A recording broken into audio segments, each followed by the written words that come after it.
পেয়েছো? নাম কি ভাই? নয়ন দত্ত। হ্যাঁ, কোন ক্লাসে পড়ো তুমি? ক্লাস 11 11 কত পেয়েছো তুমি?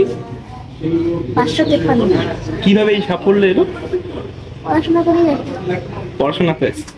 তোমার তো একটু অসুবিধা হতো পড়াশোনা করতে, কি অসুবিধা হতো? না, এমনি কোনো অসুবিধা হতো না। লক্ষ্য কি তোমার? কালেক্টর। কালেক্টর হবে। আরো কি পড়াশোনা কেমন করে করবে? কিভাবে এবার পড়াশোনা চালাবে? এবার কিভাবে পড়াশোনা চালাবে? সায়েন্স নিয়ে পড়বো। সায়েন্স নিয়ে পড়বে। বন্ধু কি তোমার? হ্যাঁ, বন্ধু কতটা সাহায্য করে তোমাকে? একদম। বন্ধু কোলে নিয়ে আছে? হ্যাঁ। আবার তোমার বন্ধু কি ফার্স্ট না সেকেন্ড হয়েছে? তোমার চেয়ে Second. বেশি, তোমার থেকে বেশি কম পেয়েছো? হ্যাঁ? আর আমার কোনো হিংসা হচ্ছে না। কি নাম বলে তোমার? নয়ন দত্ত।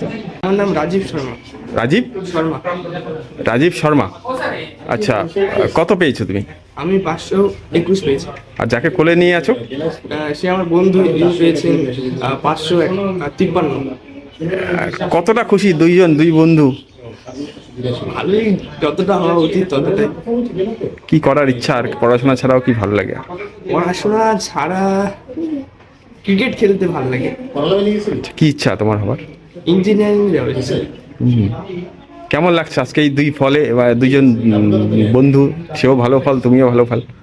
ভালো লাগছে, কিন্তু আরেকটু যদি ভালো হতো তাহলে আরো ভালো। আশানুরূপ ভালোই, আমাদের মোটামুটি 116 জনের মতন পরীক্ষা দিয়েছিল, তাতে 73 জন পাশ করেছে, ভালোভাবেই পাশ করেছে।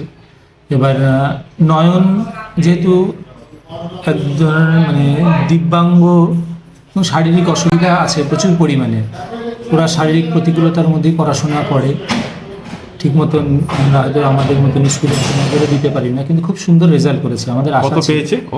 ও 553 পেয়েছে, 79%। আর পাশে ওর বন্ধু, রাজদীপ, হ্যাঁ, ও কত পেয়েছে? ও 521। এই দুজনের ফলাফল কি আশা করেছিলেন আপনারা?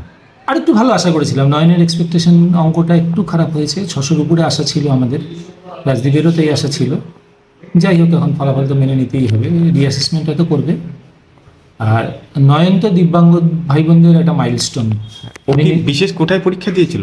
না না না, বিশেষ কোনো এমনি নর্মাল সাধারণ ছেলেদের মতনই ও পরীক্ষা পরীক্ষা দেয়। দিয়েছে। এই যে ওর যে শারীরিক চাহিদা, মানে শারীরিক যে ওর অসুবিধা রয়েছে, তার মধ্যেও এত ভালো ফল, তো সেটাকে নিয়ে কি বলবেন?